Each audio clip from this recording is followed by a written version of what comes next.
شروع اللہ کا نام لے کر جو بڑا مہربان نہایت رحم والا ہے۔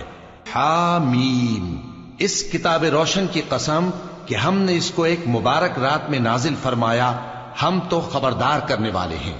اسی رات میں تمام حکمت کے کام فیصل کیے جاتے ہیں، یعنی ہمارے ہاں سے حکم ہو کر بے شک ہم ہی فرشتوں کو بھیجتے ہیں۔ یہ تمہارے پروردگار کی رحمت ہے، وہی تو سننے والا ہے، جاننے والا ہے۔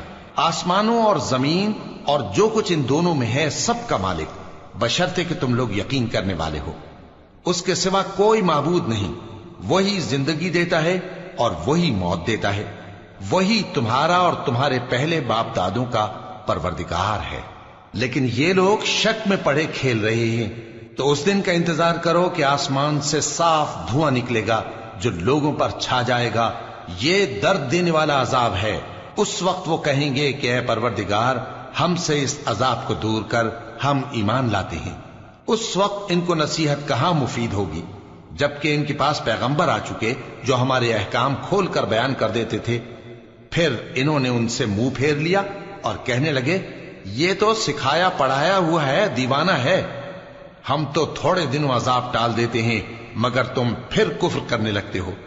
جس دن ہم بڑی سخت گرفت کریں گے تو بے شک انتقام لے کر چھوڑیں گے۔ اور ان سے پہلے ہم نے قوم فرعون کی آزمائش کی، اور ان کے پاس ایک عالی قدر پیغمبر آئے جنہوں نے یہ کہا کہ اللہ کے بندوں یعنی بنی اسرائیل کو میرے حوالے کر دو، میں تمہارا امانت دار پیغمبر ہوں، اور اللہ کے سامنے سرکشی نہ کرو، میں تمہارے پاس کھلی دلیل لے کر آیا ہوں، اور اس بات سے کہ تم مجھے سنگسار کرو، میں اپنے اور تمہارے پروردگار کی پناہ لے چکا ہوں، اور اگر مجھ پر ایمان نہیں لاتے تو مجھ سے الگ ہو جاؤ۔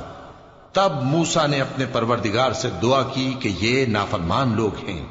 اللہ نے فرمایا کہ اچھا، میرے بندوں کو راتوں رات لے کر چلے جاؤ، اور فرعونی ضرور تمہارا تعاقب کریں گے، اور سمندر سے کہ ٹھہرا ہوا ہوگا پار ہو جانا، تمہارے بعد وہ پورا لشکر ڈبو دیا جائے گا۔ وہ لوگ بہت سے باغ اور چشمے چھوڑ گئے، اور کھیتیاں اور نفیس مکان اور آرام کی چیزیں جن میں وہ عیش کیا کرتے تھے۔ اسی طرح ہوا، اور ہم نے دوسرے لوگوں کو ان چیزوں کا مالک بنا دیا۔ پھر ان پر نہ تو آسمان اور زمین کو رونا آیا، اور نہ ان کو مہلت ہی دی گئی، اور ہم نے بنی اسرائیل کو ذلت کے عذاب سے نجات دی، یعنی فرعون سے۔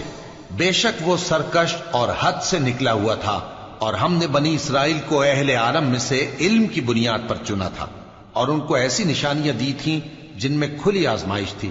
یہ لوگ یہ کہتے ہیں کہ ہمیں صرف پہلی دفعہ یعنی ایک بار مرنا ہے اور پھر اٹھنا نہیں۔ پس اگر تم سچے ہو تو ہمارے باپ دادا کو زندہ کر لاؤ۔ بھلا یہ اچھے ہیں یا تبا کی قوم اور وہ لوگ جو ان سے پہلے ہو چکے ہیں؟ ہم نے ان سب کو ہلاک کر دیا، بے شک وہ گناہگار تھے۔ اور ہم نے آسمانوں اور زمین کو اور جو کچھ ان میں ہے اس کو کھیل کے لیے نہیں بنایا، ان کو ہم نے تدبیر سے پیدا کیا ہے، لیکن اکثر لوگ نہیں جانتے۔ کچھ شک نہیں کہ فیصلے کا دن ان سب کے جی اٹھنے کا وقت ہے، جس دن کوئی دوست کسی دوست کے کچھ کام نہ آئے گا، اور نہ ان کو مدد ملے گی مگر جس پر اللہ مہربانی کرے۔ بے شک وہی غالب ہے، بڑا مہربان ہے۔ بلا شبہ تھوہر کا درخت گناہگاروں کا کھانا ہوگا، جیسے پگھلا ہوا تانبا۔ وہ تھوہر پیٹوں میں اس طرح کھولے گا جس طرح گرم پانی کھولتا ہے۔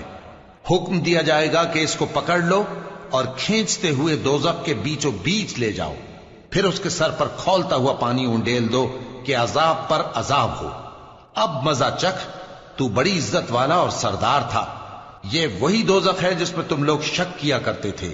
بے شک پرہیزگار لوگ چین کے مقام میں ہوں گے، یعنی باغوں اور چشموں میں باریک اور دبیز ریشم کا لباس پہن کر ایک دوسرے کے سامنے بیٹھے ہوں گے۔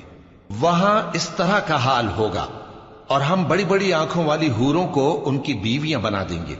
وہاں امن و اطمینان سے ہر قسم کے میوے منگائیں گے اور کھائیں گے، اور پہلی دفعہ کے مرنے کے علاوہ موت کا مزہ پھر نہیں چکھیں گے، اور اللہ ان کو دوزخ کے عذاب سے بچا لے گا۔ یہ تمہارے پروردگار کا فضل ہے، یہی تو بڑی کامیابی ہے۔ ہم نے اس قرآن کو تمہاری زبان میں آسان کر دیا ہے تاکہ یہ لوگ نصیحت حاصل کریں۔ پس تم بھی انتظار کرو، یہ بھی انتظار کر رہی ہیں۔